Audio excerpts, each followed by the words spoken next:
Assalamualaikum warahmatullahi wabarakatuh. Perkenalkan, nama saya Kwatika Muridan dengan NIM 2206166 dari Informatika E. Di sini saya akan menjelaskan proses kompilasi pada bahasa pemrograman C. Sebelum ke proses kompilasi, saya akan menjelaskan terlebih dahulu apa itu compiler. Compiler adalah program khusus yang dapat memproses pernyataan yang ditulis dalam suatu bahasa pemrograman source language dan kemudian diterjemahkan ke dalam bahasa pemrograman lain target language atau bahasa mesin yang digunakan oleh prosesor komputer. Proses dan tahapan kompilasi terbagi menjadi dua bagian. Untuk analisa yang sering disebut untuk analisis lexical analyzer disebut front end, melakukan dekomposisi program sumber source code menjadi bagian-bagian dasarnya. Yang kedua, sintesa atau yang sering disebut back end, melakukan pembangkitan dan optimis program objek baik untuk fase analisis atau front end. Pada fase ini terbagi menjadi tiga bagian, yaitu lexical analyzer, syntax analyzer, dan semantic analyzer. Untuk lexical analyzer pada compiler biasa disebut juga sebagai scanner. Lexical analyzer adalah tahapan pertama yang dilakukan pada compiler. Proses dilakukan pada tahapan ini adalah membaca program sumber karakter satu atau lebih karakter ini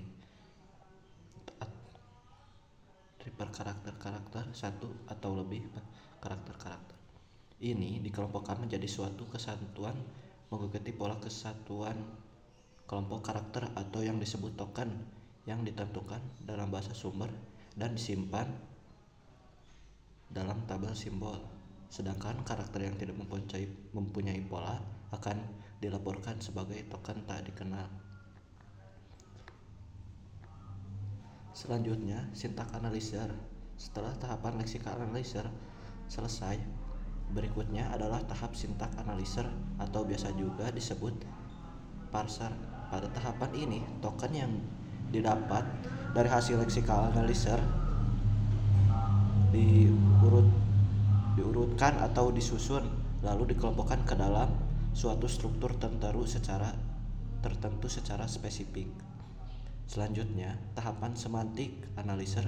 Tahapan semantic analyzer merupakan tahapan yang penting karena merupakan pusat dari tahapan kompilasi dan juga merupakan jembatan antara fase analisis dan sintesis pada compiler. Pada tahapan ini, program sumber akan diperiksa untuk mencari kemungkinan dihasilkan dari tahapan syntax analyzer. Pada tahapan ini akan dihasilkan suatu code yang executable pada kompilasi yang sederhana, lalu dimanipulasi dengan berbagai optimization dari translator sampai nanti benar-benar executable dihasilkan.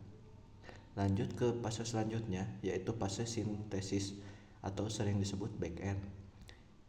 Yang pertama, intermediate code generator. Fase ini terbagi menjadi tiga bagian. Yang pertama, intermediate code generator. Kedua, intermediate code generator merupakan tahapan awal dari fase sintesis. Proses yang dilakukan pada tahapan ini menggenerate atau membangkitkan suatu code berdasarkan passing tree, lalu selanjutnya diterjemahkan ke dalam bentuk tree address code one tuple atau triple. Selanjutnya, code optimizer setelah melakukan tahapan intermediate code generator. Berikutnya yang dilakukan adalah tahapan code optimizer. Adapun yang dilakukan pada tahapan ini adalah mengoptimasi kode sehingga menjadi konten exportable. Tahapan ini dilakukan untuk mempercepat waktu eksekusi dari suatu program dengan cara menghilangkan redundansi pada power.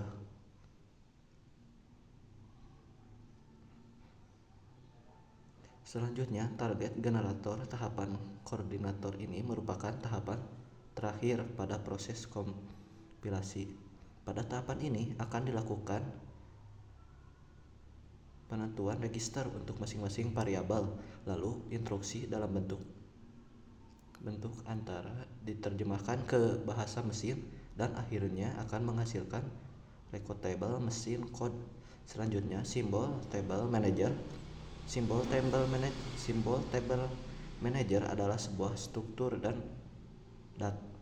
data dengan record untuk setiap identifier dengan file-file yang setiap atribut dari identifier tersebut. Terakhir, error handle merupakan bagian dari compiler untuk menangani dan melaporkan jika ditemukan suatu error. Oke, selanjutnya proses compile pada pemrograman C++. Ditulis dengan ekstensi C++ atau CPP agar dapat dieksekusi atau dijalankan, maka program harus dikompilasi terlebih dahulu menggunakan compiler C++ atau IDEA+. Proses kompilasinya adalah file sumber C++ terus bersama dengan file header.hpp diterjemahkan dulu oleh compiler C++ sehingga menjadi kode objek atau .obj. Format file objek ini adalah biner berkode 1 dan 0.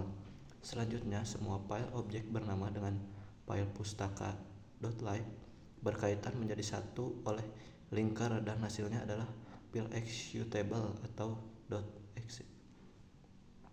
Sekian pembahasan dari saya, mohon maaf bila ada kesalahan. Assalamualaikum warahmatullahi wabarakatuh.